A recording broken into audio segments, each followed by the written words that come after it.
Hey guys, it's Paige and welcome to my channel.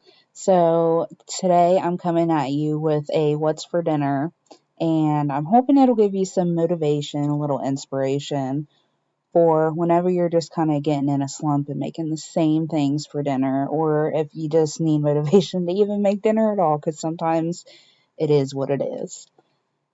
So on this night I did honey mustard chicken, and I'm going to season it with some garlic powder and some lemon pepper. And for the sauce, I'm going to need some honey, some Dijon mustard, and I am going to season the chicken with salt and pepper too. But towards the end, I'm going to top it with some mozzarella and some bacon. I'm just going to take a shortcut, use these real bacon pieces. If you want to fry up some bacon, chop that up, that'd certainly be fine too. Do whatever you need to do or whatever you prefer to do. Something that I something that I realized that I forgot was paprika. I I would look at it and I would think, this does not look like the Pinterest picture because I had found this recipe on Pinterest and then it dawned on me like you forgot the paprika. So it was really good. I'm just super interested to try it with the paprika now. So yeah, I'm going through just seasoning it really well. And I also thought maybe some Cavenders would have tasted really good with this. But, this is my first time making it. And right here, I mixed up my honey, my Dijon mustard, and I will link the exact, I'll actually not link them, but I'll put them in the description box below, the exact measurements.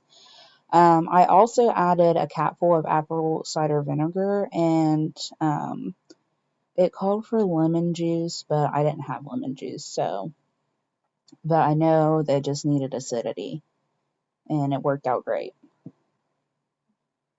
And if you like your chicken like kind of swimming in sauce, I would definitely recommend doubling this recipe. What I had was fine, but I know some people just really like a lot of sauce. Maybe you're putting it on top of some rice. And if so, I recommend, definitely making a bigger batch. But this was, perfect for us. Getting all that good sauce out. Then I'm just going to flip them around, slather them with a spatula. And I wanted to make a different side. And I also want to get rid of these bags of frozen vegetables that I just kept picking up in my freezer. This is just the dollar cauliflower that you steam from Walmart. And then I got this broccoli and with sauce at Aldi. Yeah, I got that at Aldi. And this recipe I'll also put down the description box, but it calls for sour cream. And then this buffalo dip, it's local to me. I can also link this down below. But it's a dip. It's super versatile though. You can put it on meat, veggies, like I'm doing in here. And then this dollar packet of Velveeta from the dollar store. I got this cute little dish from Aldi, a little casserole dish. I love Aldi. And I steam both these bags according to the directions on the package. Now, if you plan on putting this in the oven for, a good amount of time, maybe if you have thicker chicken, then you do not have to steam them. But I know Glenn and Harper, they prefer it softer. And I'm just going to go through with these bigger pieces and kind of chop them up.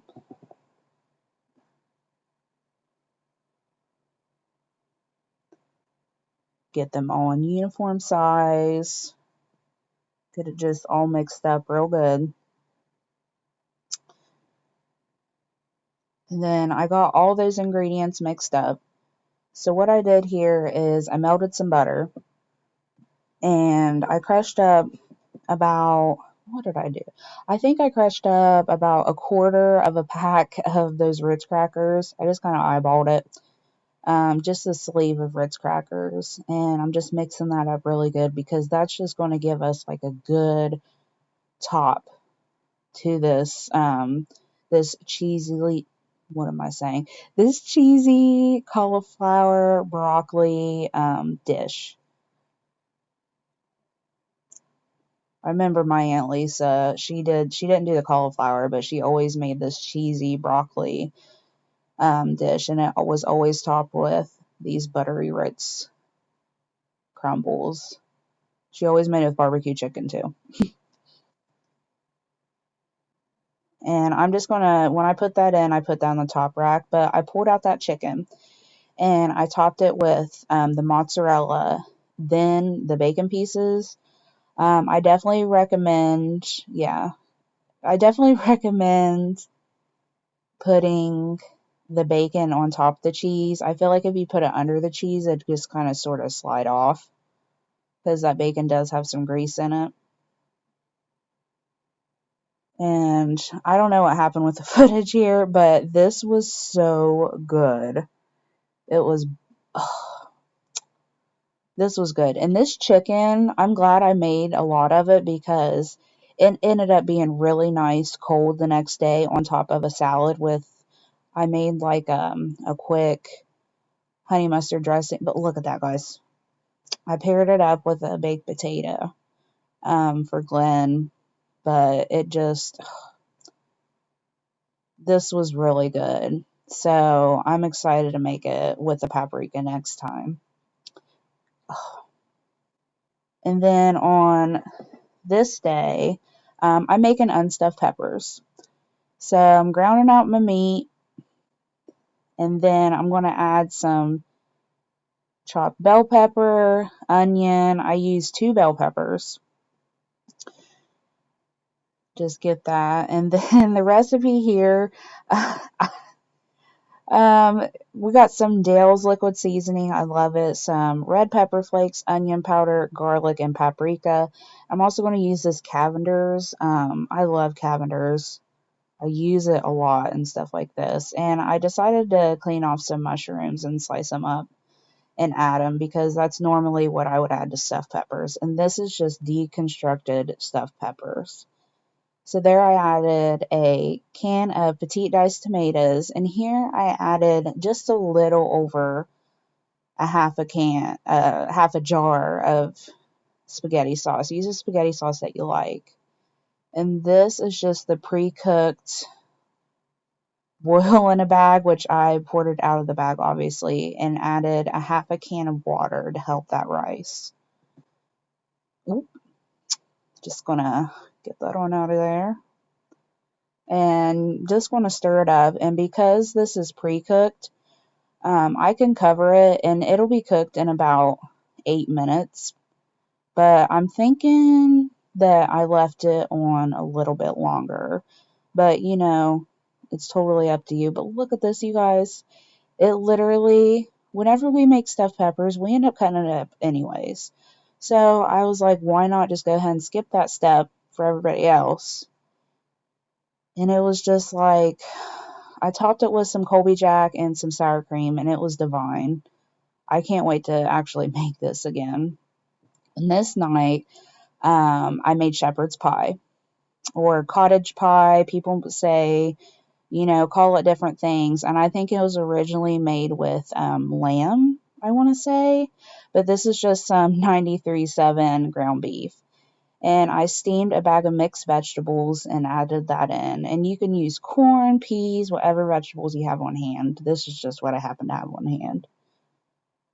And then after I steamed those, I got those incorporated, added some seasonings like garlic, onion, salt, and pepper. And I'm adding this packet of low sodium gravy. And I'm just going to incorporate that really well because then I want to come in with a cup of water. And this is just going to give it a good gravy sauce because if you don't know anything about shepherd's pie, wait till you see what I'm about to do, y'all. So these are some leftover mashed potatoes, right? They can be fresh, and they're Bob Evans too. Don't hate. I'm going to slather that all on the top. And this is a one pot. If you go the Bob Evans instant potatoes route, no judgment here. And this can be a one pan plan. You know what I mean? So I'm just, spreading that around and trying not to get that meat mixed up. I really want to layer it. And then I'm going to end up sprinkling it with some cheese. My mom used to slice cheese back in the day, and then she would put it between the meat mixture and the potatoes. But look at that, guys. This was such a cozy meal. I mean, this is just comfort food in one dish. Look at that. Oh, this was good. 10 out of 10 recommend shepherd's pie. This is just banging. And then this, I did some biscuits and gravy. I did about 3/4 roll of some Bob Evans sausage. And here I'm adding 2 tablespoons of all-purpose flour. If I would have done a whole roll, I would have done 3 tablespoons, but we didn't do a whole roll. And I'm just cooking that flour up real good and, getting that. You really want to cook it up really good. If you like a darker gravy, I recommend cooking it longer until you visibly see that flour browning up. And then I'm going to go in with some milk, and I'm not going to do all my milk at once. I'm going to start out with a little.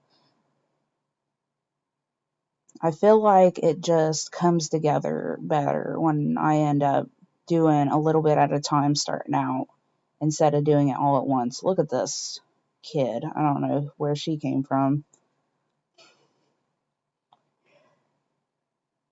And then I'm just going to mix that really well and get all them clumps. Woo, woo, girl. Getting all them clumps stirred out. And then I'll go in with some more milk and slowly incorporate that. I was just looking for a quick dinner this evening, and everybody loves biscuits and gravy. And can't do gravy without some pepper. We love lots of black pepper in our, country gravy. And a secret that I do is I add a little heaping teaspoon of instant coffee. And I don't know, it's just something I've always done. And I add a little bit of onion powder, just a little bit. It gives it just this flavor that's out of this world.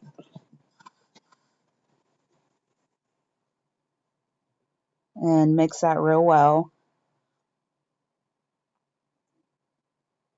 I think they used to make a gravy back in the day that was made out of the leftover coffee, and I think I picked this up somehow like that. But this turned out so good, and it was such a good, rich, stick to your ribs gravy.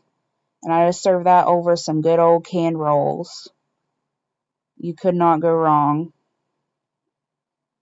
with biscuits and gravy. But thanks so much for watching, guys. And if you like what you see, definitely like and subscribe and tune in for next week's video. Bye.